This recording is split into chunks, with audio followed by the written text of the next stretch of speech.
월스트리트를 뒤흔든 가치 투자의 바이블 증권 분석. 벤저민 그레이엄의 증권 분석과 현명한 투자자는 월스트리트의 모든 서적을 압도하는 책이다. 이 책들은 나의 투자 인생 전체에 영향을 미쳤다. 워런 버핏. 1. 전설의 탄생. 단순한 매매를 넘어선 과학으로서의 투자.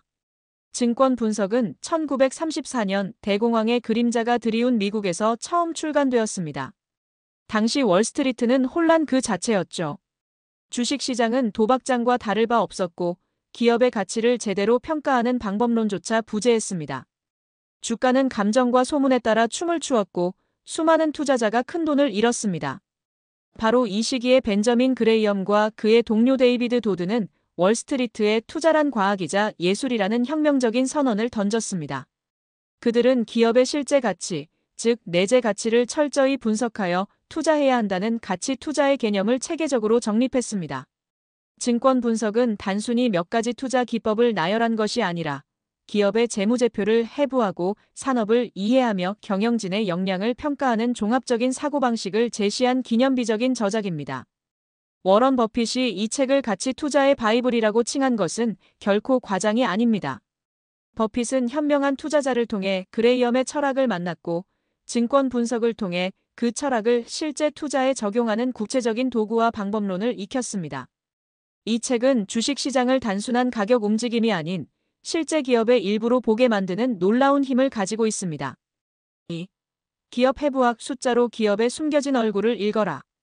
증권 분석의 핵심은 기업의 내재 가치를 찾아내는 과정입니다. 이는 마치 의사가 환자의 몸을 정밀 진단하듯 기업의 모든 재무 데이터를 꼼꼼히 해부하는 과정과 같습니다.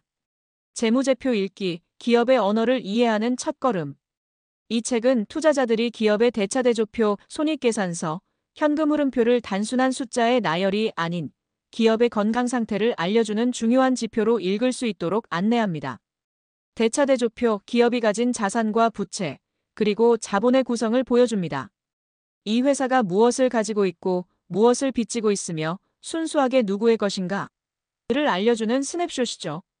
손익계산서, 기업이 특정 기간 동안 얼마나 벌고 얼마나 썼는지를 보여줍니다. 이 회사가 얼마나 돈을 잘 벌고 있는가? 를 나타내는 성적표입니다. 현금 흐름표, 기업에 돈이 어떻게 들어오고 나가는지를 보여줍니다. 이 회사가 실제로 현금을 얼마나 잘 관리하고 있는가? 를 파악하게 해줍니다. 그레이엄은 이 보고서들 속에서 숨겨진 가치 또는 숨겨진 위험을 찾아내는 방법을 제시합니다.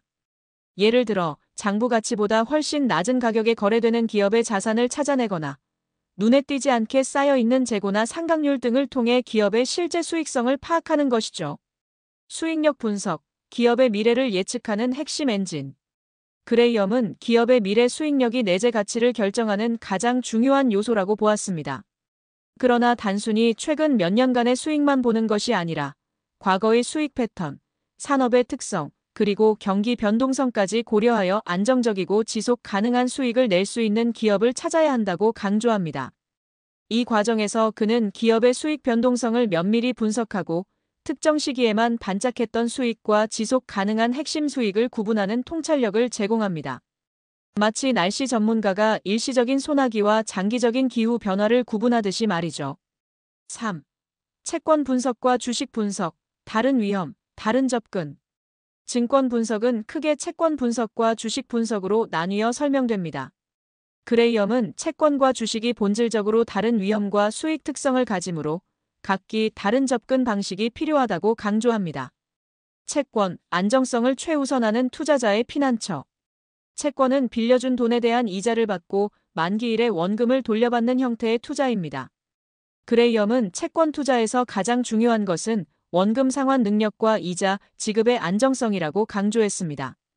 그는 채권의 신용도를 평가하는 엄격한 기준을 제시하며 안전마진 개념을 채권 투자에도 적용했습니다.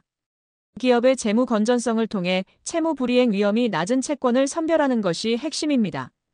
이는 주식시장의 격변 속에서도 자산을 보존하려는 방어적 투자자에게 중요한 지침이 됩니다. 주식, 성과를 뛰어넘는 가치 사냥. 주식 분석에서 그레이엄은 단순히 인기를 끄는 주식이 아니라 저평가된 주식을 찾아내는 데 집중합니다. 그는 주가를 결정하는 요인을 크게 두 가지로 보았습니다. 기업의 본질적인 가치, 내재 가치, 기업의 자산, 수익, 배당 등 객관적인 재무적 요소에 기반한 가치. 시장의 투기적 요소, 투자자들의 심리, 유행, 단기적인 전망 등에 의해 형성되는 주가. 그레이엄은 시장 가격이 내재 가치보다 훨씬 낮은 주식을 찾아야 한다고 역설했습니다. 이러한 주식은 안전 마진을 제공하며 미래의 불확실성이나 분석 실수를 만회할 수 있는 여지를 줍니다. 이를 위해 그는 다음과 같은 구체적인 지표와 방법을 제시합니다. 주가 수익 비율, PER, 분석, 기업의 수익에 비해 주가가 얼마나 저렴한지 평가. 주가 순자산 비율, PBR, 분석, 기업의 순자산 장부 가치에 비해 주가가 얼마나 저렴한지 평가. 배당 수익률 분석, 기업의 배당금과 주가를 비교하여 수익률 평가. 자산 가치 분석, 기업이 보유한 유형 및 무형 자산의 실제 가치를 평가하여 현재 시가총액과 비교. 단순히 싸 보이는 주식이 아니라 내용이 알찬데 싸게 팔리는 주식을 찾아내라는 것이죠. 이는 시장의 비효율성을 이용하는 가치 투자의 본질을 담고 있습니다. 4. 위험과 불확실성의 관리 미스터 마켓 길들이기. 그레이엄은 투자에서 위험 관리의 중요성을 끊임없이 강조했습니다. 그는 주식시장을 미스터 마켓이라는 변덕스러운 파트너에 비유하며 시장의 단기적인 감정 변화에 휘둘리지 않고 이성적이고 합리적인 판단을 유지하는 것이 중요하다고 가르쳤습니다. 증권 분석은 투자자들이 시장의 비이성적인 행동에 맞서 자신만의 원칙을 고수하고 하락장에서도 오히려 기회를 찾아내는 용기를 가질 수 있도록 돕습니다. 가격이 폭락할 때 대중은 공포에 질려 주식을 내던지지만 현명한 투자자는 그 속에서 내재 가치보다 훨씬 저렴해진 우량 기업을 찾아냅니다. 또한 다양한 종류의 증권 채권, 보통주, 우선주 등에 대한 분석을 통해 투자 포트폴리오를 구성하고 분산 투자를 통해 위험을 효과적으로 관리하는 방법론도 제시합니다. 이는 모든 달걀을 한 바구니에 담지 말라는 투자의 황금률을 이론적으로 뒷받침하는 내용입니다. 5. 시간을 초월한 유산. 왜 증권 분석은 여전히 중요한가? 오늘날 금융시장은 그레이엄 시대와 비교할 수 없을 정도로 복잡해졌습니다. 수많은 파생상품과 고도의 알고리즘 매매가 난무하죠. 그러나 증권 분석이 여전히 가치 투자의 바이블로 불리는 이유는 이 책이 시간이 지나도 변치 않는 투자 원칙과 사고방식을 가르치기 때문입니다. 기업의 재무제표를 읽고 내재 가치를 평가하며 안전마진을 확보하고 시장의 감정적 동요에 휘둘리지 않는다는 원칙은 어떤 시대에도 유효합니다. 워런 버핏은 이 책을 평생의 교과서 삼아 투자를 이어갔고 그의 성공은 그레이엄의 가르침이 얼마나 강력한지를 증명하고 있습니다. 증권 분석은 투자자에게 단기적인 수익률을 쫓는 기술을 가르치는 대신 장기적인 관점에서 기업의 본질을 꿰뚫어보고 스스로 판단하며 시장의 광기로부터 자신을 보호하는 지혜를 선물합니다. 이 책을 읽는다는 것은 단순한 독서를 넘어 당신의 투자 철학을 뿌리부터 뒤흔들고 새로운 시각을 선사할 지적 여정이 될 것입니다. 이 고전은 단순한 투자를 넘어 당신이 세상을 이해하는 방식까지 바꿀 수 있는 힘을 가지고 있습니다.